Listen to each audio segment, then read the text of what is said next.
All right, welcome back, everybody, on your Friday morning, 20 minutes to the top of the hour here. This just into the NewsNation newsroom. The U.S. added just 22,000 jobs last month. Let's get out to NewsNation's Alicia Nieves, who's live on Wall Street with all of these details. Alicia, you and I going over this in real time together. Your top line takeaways so far. Good report, bad report.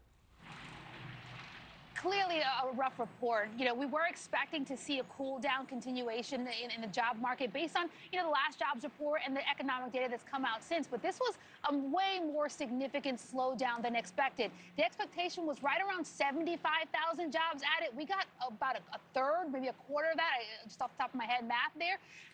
51,000 fewer jobs than we saw last month. The unemployment rate, that did come in line with expectations, about 4.3%. That is up from 4.2% that we saw, for the July numbers. In terms of the sectors here, for those who are in the workforce and wondering where we're seeing the job losses and job gains, the healthcare sector, that was actually up about 31,000. But almost every other sector lower. Federal government down 15,000, mining and oil down 6,000, wholesale, trade and manufacturing, which is a part of President Trump's tariff agenda, that was down about 12,000. Other sectors kind of little change there. In terms of where the markets are reacting, because this is going to have a significant impact on financial markets, and particularly what it means for the Fed and the Fed's decision around rate cuts. NASDAQ is still higher by about 0.5%. S&P 500 looking to open higher by about 0.2%, while the Dow is still looking to trend lower. We're watching really closely what this means about the probability of a Fed rate cut. I did warn in the last hour, if we saw a report that was much weaker than expected, we should likely see, just based on kind of economics 101, that the Fed is more probable to do a more extended, more aggressive rate cut. Right now, the probability, based on the CME Fed Watch tool, is still about 99% for a 0.25% rate cut. As the morning, as markets open up and as things shift, I imagine this is going to change as it digests this data that's come in.